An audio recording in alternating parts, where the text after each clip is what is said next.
Good morning. Online school में आपका स्वागत है। राजस्थान की पॉलिटी में राज्यपाल हम पढ़ चुके हैं। आज हमारा जो विषय रहेगा वह मुख्यमंत्री रहेगा। मुख्यमंत्री जब टॉपिक स्टार्ट करते हैं तो उसके बारे में सबसे पहली लाइन होती है कि वह राज्य का वास्तविक प्रमुख होता है।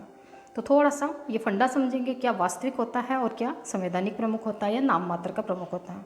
देखिए स्टूडेंट्स, हमारा जो भारत का संविधान है उसमें जो शासन चलाने की व्यवस्था अपनाई गई है वह संसदीय शासन व्यवस्था अपनाई गई है। इसमें दो तरह के प्रधान होते हैं। एक वह प्रधान जिसके नाम पर शासन के समस्त कार्य संपन्न किए जाते हैं, जिसे हम नाम मात्र का या फिर संवैधानिक प्रमुख कहते हैं। दूसरा वह जिसके द्वारा ये सभी कार्य किए जाते हैं, इन कार्यों को मूर्त रूप दिया जाता है, वह होता है वास्तविक प्रमुख। यहाँ तुलनात्मक रूप से हम केंद्र और राज्य दोनों पक्षों को लेते हुए चलेंगे। और देखिए स्टूडेंट, देखने से ही विदित होता है केंद्र में जो संविधान का प्रमुख है, जो नाम मात्र का प्रमुख है, जो वैधानिक प्रमुख है, वह राष्ट्रपति होता है। और राज्य की बात करें तो राज्य में यह प्रमुख जो है राज्यपाल होता है। बात आती है संविधान में इनका जो वर्णन हमें मिलता है वह अनुच्छेद 52 में मिलता है राष्ट्रपति का, और अनुच्छेद 153 में हमें राज्यपाल का वर्णन मिलता है। अब बात आती है वास्तविक प्रमुख की। वास्तविक प्रमुख जो कि राज्य का या केंद्र का सर्वेसर्वा होता है, जिसी के द्वारा समस्त कार्य शासन संबंधी संपन्न किए जाते हैं। केंद्र और राज्य दोनों की बात करते हुए चलेंगे। देखिए, केंद्र में जो वास्तविक प्रमुख है वह प्रधानमंत्री होता है। संविधान के अनुच्छेद 74 में इसका हमें वर्णन मिलता है। और राज्य की बात करें तो यह मुख्यमंत्री होता है, और संविधान के अनुच्छेद 163 में हमें इसका उल्लेख मिलता है। इम्पोर्टेंट बात यह होती है स्टूडेंट्स कि इन दोनों प्रमुख जो कि संवैधानिक और वास्तविक, इनका हमें अगर सामान्य ज्ञान होता है, इनके पद की जो महत्ता है कि भाई वास्तव में कार्य कौन करता है, नाम किसके चलता है, अगर इसका हमें ज्ञान होता है तो आगे का टॉपिक समझने के लिए थोड़ी हमें आसानी होती है। आगे हम देखेंगे जैसे मुख्यमंत्री। संविधान के अनुच्छेद 164 में क्या लिखा है कि राज्यपाल के द्वारा, किसके द्वारा? राज्यपाल के द्वारा बहुमत दल वाले नेता को मुख्यमंत्री नियुक्त किया जाता है। 3 वर्ड पर मैंने अंडरलाइन की। पहला अनुच्छेद कौन सा है मुख्यमंत्री का? अनुच्छेद 164। दूसरा प्रश्न, किसके द्वारा नियुक्त किया जाता है? हम कहेंगे राज्यपाल के द्वारा। किसे नियुक्त किया जाता है? बहुमत वाले, बहुमत जिसके पास में होता है उस दल का जो मेन नेता है उसे किया जाता है। और क्या किया जाता है? नियुक्त किया जाता है। हमें याद रखना स्टूडेंट, एग्जामिनर यहाँ पर लिख देता है निर्वाचित, चयनित, मनोनीत, परंतु हमें ध्यान रखना है मुख्यमंत्री का जो पद है उसे नियुक्त किया जाता है। तो मुख्यमंत्री की नियुक्ति कौन कर रहा है? राज्यपाल कर रहा है। यह इसकी एक अनिवार्यता है। देखिए, अनिवार्यता यह है कि राज्यपाल इस चीज़ के लिए बाध्य होता है कि बहुमत दल, अगर किसी एक दल के पास में बहुमत दल है, बहुमत मिला है, तो उसके नेता को राज्यपाल अनिवार्य रूप से मुख्यमंत्री बनाएगा। लेकिन अगर किसी भी दल के पास में बहुमत नहीं है, उस समय हम बात करते हैं तो राज्यपाल का जो स्वयं विवेक की शक्ति जो होती है वह आगे आती है। उस आधार पर वो कार्य करता है, स्वयं विवेक की शक्ति के आधार पर। अब इस समय वो क्या डिसीजन लेता है ये उसके विवेक पर डिपेंड करता है। इस समय वो चाहे तो जो सबसे बड़ा दल है उसे आमंत्रित कर सकता है, परंतु जब वह देखता है कि कोई भी दल ऐसा नहीं है जो सबसे बड़ा है, उस समय वो क्या करेगा कि कुछ दलों का समूह, तात्पर्य कि गठबंधन की सरकार को आमंत्रित कर सकता है। परंतु उस सरकार जिसे राज्यपाल ने आमंत्रित किया है उसको 1 माह में अपना विश्वास मत देना अनिवार्य होता है। तो मुख्यमंत्री की हमने बात की, अनुच्छेद 154 में वर्णित है, राज्यपाल मनोनीत करता है। सामान्यतया या अनिवार्य रूप से वह बहुमत दल के नेता को ही आमंत्रित करता है मुख्यमंत्री हेतु, परंतु अगर बहुमत ना हो तो उस स्थिति में सबसे बड़ा दल या फिर दलों का कोई गठबंधन, इन दोनों में ही कंडीशन में उन्हें 1 माह में विश्वास मत देना अनिवार्य होता है। अब बात आती है मुख्यमंत्री को शपथ दिलाने का कार्य कौन करेगा? तो यह कार्य भी स्वयं राज्यपाल करेगा। ठीक है, इसकी शपथ की अगर हम बात करें तो संविधान में इसका कोई उल्लेख नहीं है, और मुख्यमंत्री जो होता है वह विधानसभा के सदस्य के रूप में ही शपथ लेने का कार्य करता है। बात आती है मुख्यमंत्री पर, हम बात करें कि कार्यकाल, मुख्यमंत्री कितने वर्ष तक शासन करता है। तो एक सामान्य बात तो मैं बता देती हूँ कि सामान्य रूप से इसका कार्यकाल 5 वर्ष होगा, परंतु यह राज्यपाल के प्रसाद पर्यंत, अगर आपके 4 ऑप्शन में ऐसा लिखा हो कि मुख्यमंत्री का कार्यकाल 5 वर्ष होता है। मुख्यमंत्री राज्यपाल के प्रसाद पर्यंत अपने पद पर रहता है। तो हमें आंसर लिखना है मुख्यमंत्री राज्यपाल के प्रसाद पर्यंत का उस पर पद पर रहता है। सामान्यतः हम इसकी अवधि ज़रूर 5 वर्ष कर सकते हैं। अब बात आती है कि क्या राज्यपाल कभी भी अपनी इच्छा से मुख्यमंत्री को हटा सकता है? तो नहीं हटा सकता। एक ही कंडीशन है, जब राज्यपाल को यह लगे कि मुख्यमंत्री के पास बहुमत नहीं है, ऐसी स्थिति होने पर वह उसे बर्खास्त कर देगा। क्या लगे कि मुख्यमंत्री के पास में बहुमत नहीं है। आप एक एक शब्द को थोड़ा ध्यान से सुनिएगा। यह शब्द आपके, जो बातें मैं मुख्यमंत्री शब्द का प्रयोग करके कर रही हूँ, वही सभी बातें प्रधानमंत्री शब्द या उस पद पर लागू होती हैं। तो यहाँ जहाँ मैंने राज्यपाल बोला है, वही राष्ट्रपति कार्य करता है कि राष्ट्रपति भी बहुमत न होने पर मुख्य प्रधानमंत्री तथा उसकी मंत्रिपरिषद को बर्खास्त कर सकता है। नेक्स्ट हम बात करते हैं स्टूडेंट, ये जो पहला अनुच्छेद मैंने लिखा, अनुच्छेद 163, इसकी बात करें या फिर अनुच्छेद 74, इन दोनों की अगर हम बात करते हैं तो देखिए स्टूडेंट्स, मैंने तुलनात्मक रूप से इनको साथ में लिखा है। हम बात करेंगे अनुच्छेद 163 में वर्णन है कि राज्यपाल को परामर्श और उसके कार्य विस्तार के लिए राज्य में एक मंत्रिपरिषद का गठन किया गया है। कहाँ लिखा है ये? अनुच्छेद 163 में। और यही सेम बात अनुच्छेद 74 में लिखी है कि केंद्रीय मंत्रिपरिषद का गठन राष्ट्रपति को परामर्श तथा उसके कार्यों के विस्तार हेतु किया गया है।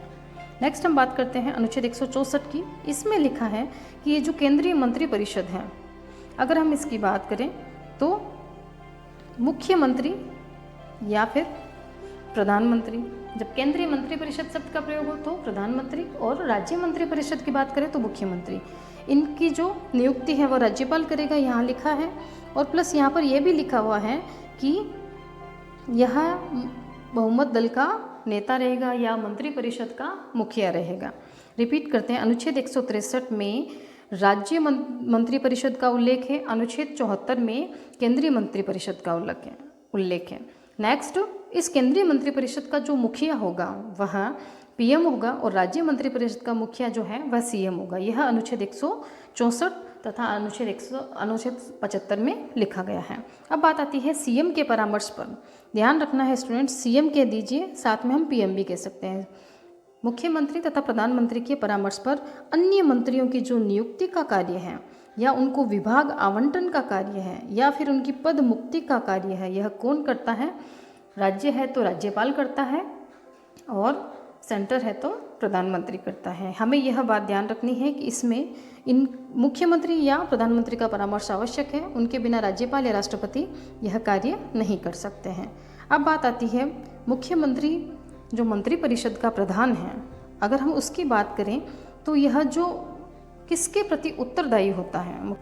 मुख्यमंत्री तथा प्रधानमंत्री, उनके साथ में हम अन्य मंत्रियों की बात करें। तात्पर्य यह है कि मैं बात कर रही हूँ मंत्रिपरिषद की, कि मंत्रिपरिषद के सदस्य किसके प्रति उत्तरदायी होते हैं।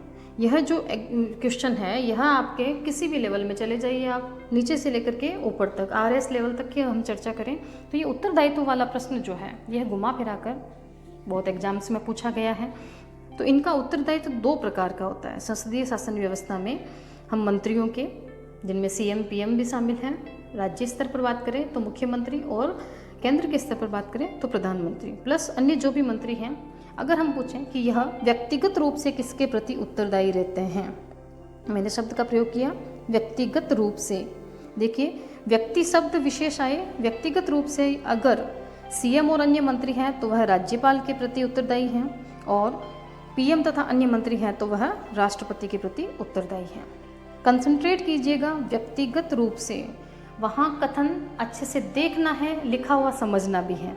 अगर लिखा हो व्यक्तिगत रूप से तो सेंटर का पूछा है तो राष्ट्रपति के प्रति, और राज्य का पूछा है तो राज्यपाल के प्रति। उसी प्रकार प्रश्न बनता है मुख्यमंत्री तथा अन्य मंत्रिपरिषद सामूहिक रूप से किसके प्रति उत्तरदायी होते हैं, किसके प्रति होते हैं? तो हमें ये ध्यान रखना, सामूहिक रूप से पूछे तो यही राज्य स्तर का प्रश्न है तो विधानसभा के प्रति, और सेंटर का प्रश्न है तो लोकसभा के प्रति।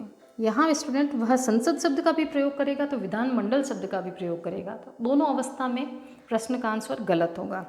हमें यहाँ पर जब सामूहिक रूप से पूछा जाता है तो विधानसभा और लोकसभा के ऑप्शन में से ही चूज करना है। नेक्स्ट हम बात करते हैं मंत्रिपरिषद उत्तरदायित्व की हमने बात कर ली। अब बात आती है कि कोई भी मंत्री परिषद है, ठीक है, उसमें कितने सदस्य होने चाहिए। तो देखिए स्टार्टिंग में अलग बात थी, लेकिन हम यहाँ चर्चा करेंगे जो 91वां संविधान संशोधन है, 91 अमेंडमेंट है, 91वां संविधान संशोधन 2003 में हुआ था।